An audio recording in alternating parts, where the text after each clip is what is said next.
Hello mga master, muli at nagbabalik ulit tayo sa ating napakagandang kwento na ating pakikinggan at aabangan ngayon. Ngunit bago ang lahat, kung hindi ka pa nakakapag-subscribe sa ating channel, pindutin mo na yan at halina at ating nang simulan ang kwento. Chapter 1, Ang Gabi ng Pagtatapos. Ang ulan sa labas ng penthouse ay tila nakikiramay sa panlalamig na nararamdaman ni Arya. Sa loob ng marangyang dining room, maingat niyang inayos ang mga kandila sa gitna ng mesa. May nakahandang steak, mamahaling alak at isang maliit na cake na may nakasulat na, "Happy first anniversary, my love." Isang taon na siyang kasal sa pinakamakapangyarihang tao sa bansa, si Xander Black. Kinakabahang hinawakan ni Arya ang maliit na puting stick sa loob ng kanyang bulsa. Positive, 2 guhit. Magiging tatay na si Xander. Inisip ni Arya kung paano magbabago ang mukha ng asawa, ngingiti na kaya ito sa kanya? Yayakapin na kaya siya nito sa wakas? Narinig niya ang pagbukas ng pinto. Ang mabibigat at determinadong hakbang ni Xander ay umalingaw-ngaw sa hallway. Agad na sumilay ang ngiti sa mga labi ni Arya. "Xander, kanina pa kita hinihintay." Natigil ang sasabihin ni Arya nang makita ang asawa. Xander looked as lethal as ever in his charcoal gray suit, pero mas malamig ang kanyang mga mata kaysa sa karaniwan. Hindi man lang nito tinapunan ng tingin ang inihanda niyang hapunan. Sa halip, may inilapag si Xander na isang brown envelope sa ibabaw ng mesa. "Sign it," maikli at malamig na utos nito. Kumunot ang noo ni Arya, pilit na pinapanatili ang ngiti. "Ano ito? Anniversary gift ba?" "It's a divorce agreement, Arya. Don't act stupid." Tila tumigil ang pag-ikot ng mundo ni Arya. Ang hiningang kanina ay puno ng pag-asa ay biglang naglaho. "Divorce? Pero Xander, anniversary natin ngayon.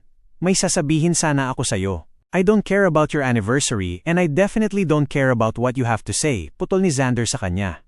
Humakbang ito palapit, ang bango nito na amoy mamahaling tabako at sandalwood ay bumalot kay Arya pero wala itong dalang init.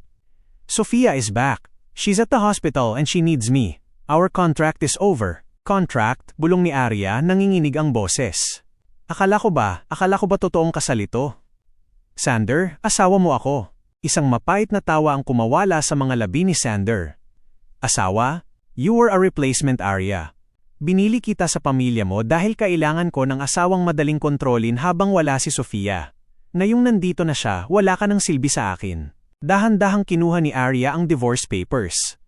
Bawat salitang nakasulat doon ay parang kutsilyong sumasaksak sa kanyang puso. "Irreconcilable differences. I'll give you the villa in Forbes Park, a monthly allowance for 3 years and $10 million as a settlement. Just sign the papers and be out of this house before sunrise," dagdag pa ni Xander habang inaayos ang kanyang relo. Tila ba ang pakikipaghiwalay sa asawa ay isang ordinaryong business meeting lang. "Mahal mo ba talaga siya?" tanong ni Arya, halos hindi lumalabas ang boses. "Yes, she is the only woman I will ever love. You were just a shadow, Arya. A temporary placeholder." Napahawak si Arya sa kanyang tiyan. Ang maliit na buhay sa loob niya ay tila naramdaman ang sakit na nararanasan ng kanyang ina. Gusto niyang isigaw kay Xander na buntis siya. Gusto niyang magmakaawa. Pero nang makita niya ang kawalan ng emosyon sa mga mata ng asawa, isang bagay ang namatay sa loob ni Arya. Ang kanyang pag-ibig para sa lalaking ito. Huminga siya ng malalim at kinuha ang ballpen. Sa isang mabilis na galaw, nilagdaan niya ang papeles. Walang luha ang pumatak sa harap ni Xander. Ayaw niyang ipakita rito kung gaano siya nawasak. "Hindi ko kailangan ng mansion mo, Xander. At hindi ko kailangan ng pera mo," sabi ni Arya habang nakatingin ng diretso sa mga mata nito. "I'll leave, and I promise you will never see me again." "Good. Make sure you keep that promise," sagot ni Xander bago tumalikod at tuluyang lumabas ng penthouse nang hindi man lang lumingon. Nang sumara ang pinto, doon na gumuho si Arya. Napaluhod siya sa sahig habang humihagulgol. Ang dinner na inihanda niya ay lumamig na gaya ng kanyang puso. Inilabas niya ang pregnancy test mula sa kanyang bulsa. "Huwag kang mag-alala, baby," bulong niya sa gitna ng pag-iyak. "Kahit wala ang daddy mo, hinding-hindi kita iwan. We will have a new life. A life where no one will ever treat you as like a substitute again." Noong gabing iyon, bitbit ang isang maliit na maleta at ang lihim sa kanyang sinapupunan, naglaho si Arya Mercedes sa ilalim ng madilim na langit. "Bakit?" Matapos sumara ang pinto, nanatiling nakatitig si Arya sa kawalan.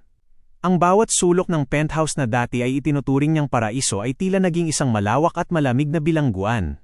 Bawat gamit doon, ang mamahaling sofa, ang mga painting na siya ang pumili, ang kama kung saan ibinigay niya ang lahat kay Xander ay tila tinatawanan ang kanyang katangahan. Placeholder lang pala ako, mapait niyang bulong sa sarili. Pinilit niyang tumayo kahit nanginginig ang kanyang mga tuhod.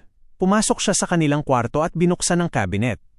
Doon, nakita niya ang mga damit na binili ni Sander para sa kanya. Designer bags, sapatos na gawa sa Italy at mga alahas na nagkakahalaga ng milyon-milyon. Iniwan niya ang lahat ng iyon. Ang tanging kinuha niya ay ang lumang maleta na dala niya noong una siyang pumasok sa buhay ni Xander, noong siya pa ay isang simpleng babaeng nangarap na makahanap ng pamilya. Habang nag-iimpake, biglang tumunog ang kanyang cellphone. Isang unknown number. Pagagot niya ito, isang malambing ngunit mapanuyang boses ang bumungad. Arya, I assume Xander already gave you the papers. Naniga si Arya. Sophia? Yes, dear. I'm back. I'm sorry if I had to ruin your anniversary, but Xander couldn't wait any longer. Sabi niya sa akin, parang isang taon daw siyang nakulong sa isang masamang panaginip kasama ka. Now, he's finally free. Humigpit ang hawak ni Arya sa phone. Kung masaya na kayo, bakit kailangan mo pa akong tawagan? Humalakhak si Sophia. I just want to make sure you won't do anything pathetic. Huwag mong gagamitin ang anumang drama para hindi siya hiwalayan. Xander hates beggars. Oh, and by the way, don't bother taking anything expensive. Lahat ng gamit mo rito, ipapatapon ko na sa basurahan bukas. They smell like cheap. Huwag kang mag-alala, Sophia. Diretsong sagot ni Arya, ang kanyang boses ay hindi na nanginginig. Saksak mo sa baga mo si Xander. At ang mga gamit na sinasabi mo? Sa'yo na yan. Bagay naman kayo, puro panlabas lang ang ganda pero bulok ang loob. Hindi na niya hinintay ang sagot ng babae at pinatay na ang tawag. Doon ay tuluyang natuyo ang mga luha ni Arya. Pinalitan ito ng isang matigas na determinasyon. Lumabas siya ng penthouse, bit-bit ang kanyang maleta. Bago siya pumasok sa elevator, lumingon siya sa huling pagkakataon. Goodbye, Xander Black. At sa araw na magkita tayong muli, sisiguraduhin kong ikaw naman ang mawawala ng hininga sa pagsisisi. Sa labas ng hotel hospital. Samantala, mabilis na pumasok si Xander sa VIP room kung nasaan si Sophia. Ang babae ay nakahiga sa kama, may benda ang ulo at tila nang hihina. Xander, dumating ka, malambing na sabi ni Sophia. Naupo si Xander sa tabi nito pero may kakaiba siyang nararamdaman. Dapat ay masaya siya. Dapat ay panatag siya dahil narito na ang babaeng inakala niyang sentro ng kanyang mundo. Pero bakit ang nasa isip niya ay ang mukha ni Arya habang pinipirmahan ng divorce papers? Bakit tila nakaukit sa utak niya ang hitsura ng mga mata ni Arya? Ang mga matang dati ay puno ng paghanga sa kanya pero kanina ay tila naging abo sa lamig. Are you okay, Xander? Parang malalim ang iniisip mo, tanong ni Sophia habang hinahawakan ang kamay ng bilyonaryo. Mabilis na binawi ni Xander ang kanyang kamay. I'm fine. Pagod lang sa trabaho. Nakaalis na ba siya? Si Arya? Yes, it's done, Sophia. Huwag na nating pag-usapan ang taong wala na sa buhay natin. Ngunit sa gabing iyon, hindi nakatulog si Xander. Sa tuwing ipipikit niya ang kanyang mga mata, naaalala niya ang amoy ng luto ni Arya at ang init ng yakap nito na dati ay binabalewala niya. Hindi niya alam sa mga sandaling iyon si Arya ay nasa loob na ng isang taxi patungo sa airport. Hawak ang kanyang tiyan, tumingin si Arya sa huling pagkakataon sa naglalakihang gusali ng syudad. Baby, mula ngayon tayo na lang dalawa. Ipapangako ko sa'yo, balang araw tayo naman ang nasa itaas.